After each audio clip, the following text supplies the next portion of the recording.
I have in my hands Panasonic's new FZ80D Superzoom camera, successor to the original FZ80, which was a very popular choice for those seeking a bridge camera with a really long zoom. Is this model just a small refresh from the original FZ80? I want to check that out, and for those of you who are not familiar with the FZ80 line, you're going to learn something here. So I'm going to give you my first impressions of this camera, tell you what I think, and also tell you about some interesting breaking news about super zoom cameras, kind of surprising to me, which may actually make the purchase of this camera more relevant. Let's first see what it looks like coming out of the box. So here it is, the FZ80D. I still don't know what the D is for, but that's okay. D sure doesn't stand for dandy. Here is the camera. We'll get to it in a second. It comes with a small battery, same as the FZ80.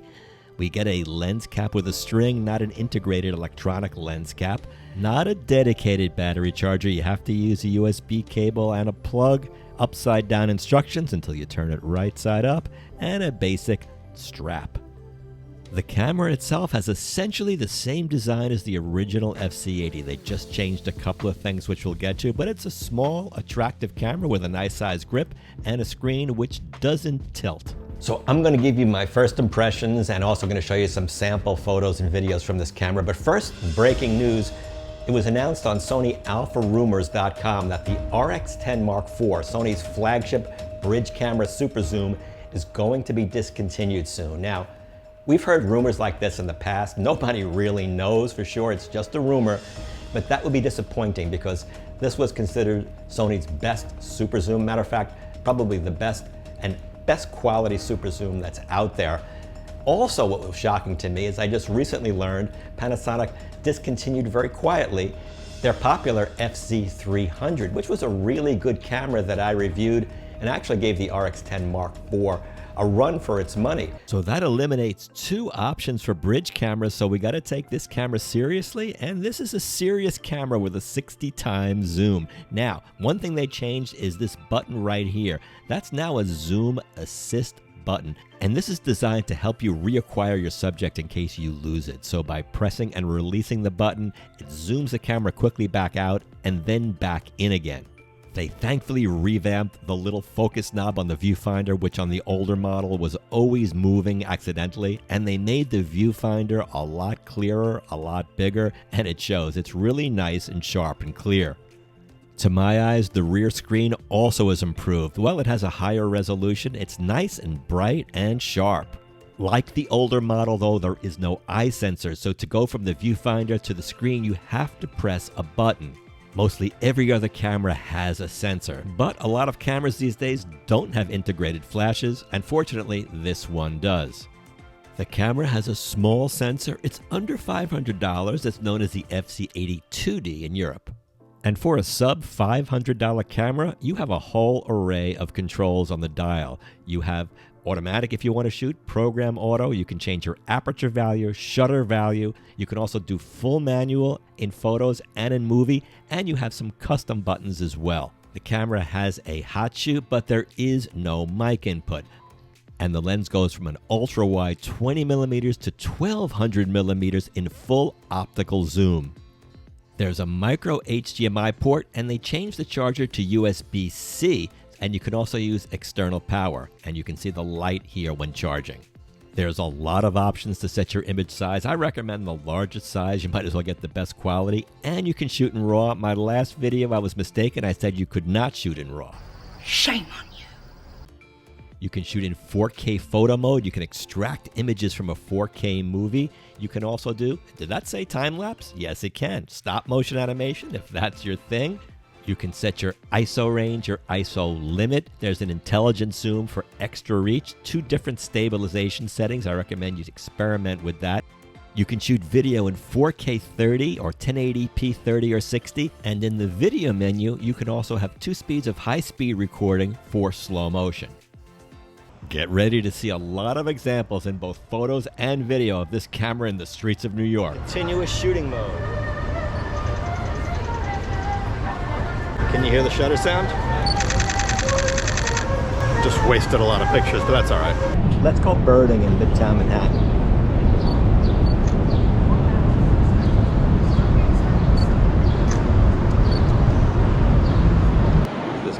looking for something.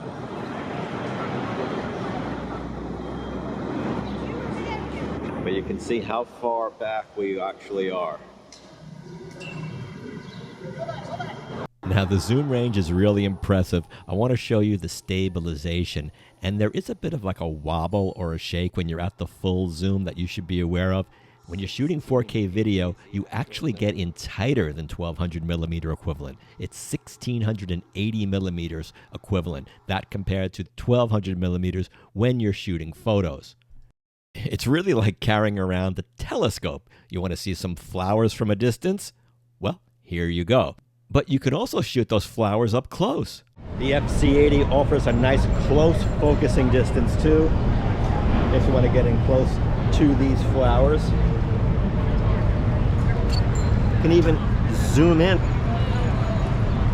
Let's get out of really close on the plan. There's enough pixels to crop in, and wow, that fly is kind of scary.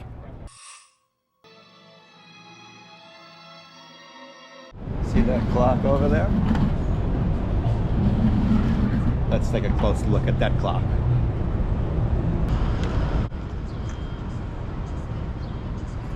Now, I'm not sure why you'd want to zoom in so tight on a clock. It doesn't make a lot of sense.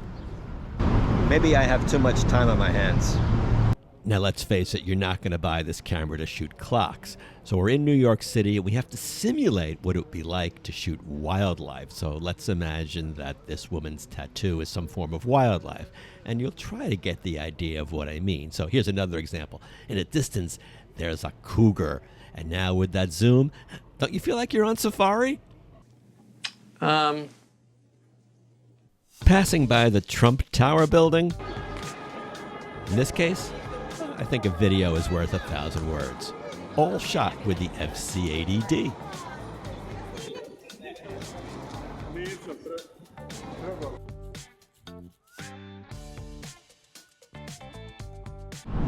We got a nice looking shot of the Empire State Building here. I like how the clouds sort of create that cool look with the silhouette of the birds.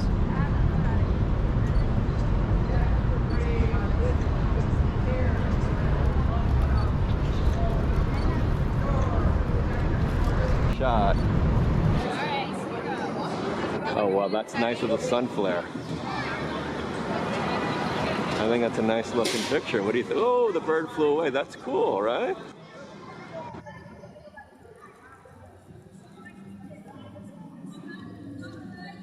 Sometimes when zooming, the audio sounds like it's in an echo chamber. I noticed this in a few scenes. Hopefully this is something that can be addressed in perhaps a firmware upgrade. So I'm going to take the camera around with me, walking around the city, and you can get an idea of the pictures that this camera can take.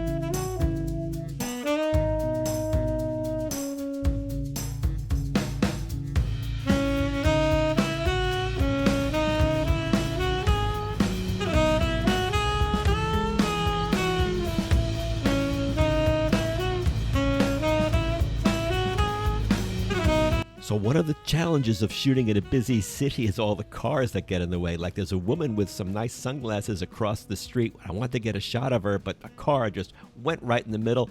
But I got lucky, and just randomly, I got a nice reflection shot, which I kind of like here. So St. Patrick's Cathedral inside will test the low light capabilities of the FZ80D. Pretty dark in here if you're going to be shooting photos or video, maybe for churches, church ceremonies, weddings. You'll get an idea. Also another idea of the tremendous zoom. Now at full zoom, the aperture does close down to f5.9 on a small sensor camera. That is kind of slow, so you do see some grain pickup. This is at full zoom handheld. I think the stabilization is doing okay here.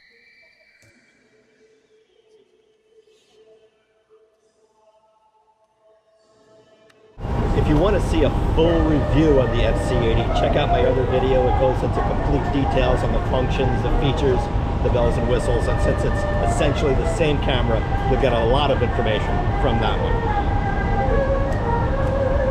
And with the right distance from your subject, you actually can get some nice background blur with this small sensor.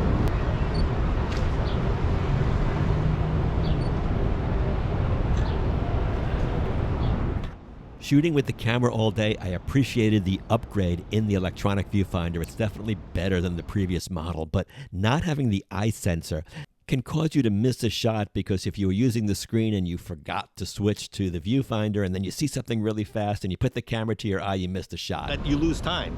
You lose time. It's better if it had the eye sensor. I wish they changed that.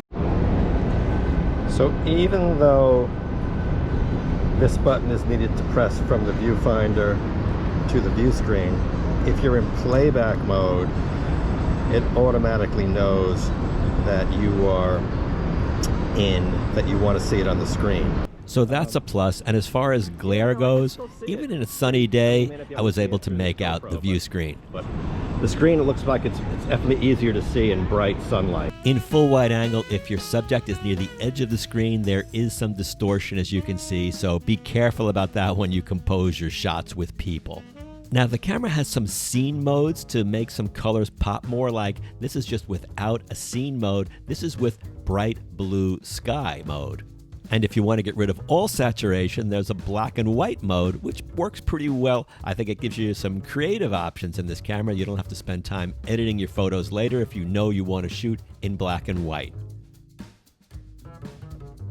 Well, gee, the image for the menu for monochrome in the camera is 47th Street sign. I was right by it, so I took it myself, and I think it came pretty close to what's inside the camera. Yeah, maybe I can get a job at Panasonic. You're fired. I think I like the imposter better. So walking with the camera, I noticed Carlos Bake Shop. It's a famous place for desserts. So let's put the camera into a food mode and see how well it does. I hope this isn't making you too hungry. What do you prefer, vanilla or chocolate? But if pressed, I would have to say that I prefer the dark. So my impressions of the FZ80D, if you have the original FZ80, you probably don't need to upgrade, but if you don't, you may want to consider this beast of a Superzoom, 20 to 1200 millimeters. And speaking of beasts, this is the type of videos and photos you can get out of this camera. But you know what? I think King Kong should stay in his lane, don't you think? So this is a slight tweak from the FZ80, not worthy of a brand new model number since there was only a few changes.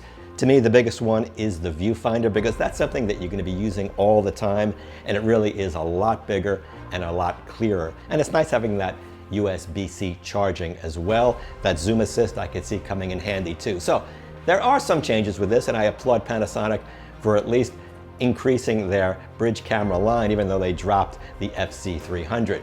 Tell me what you think in the comment section. I'll see you in the next video.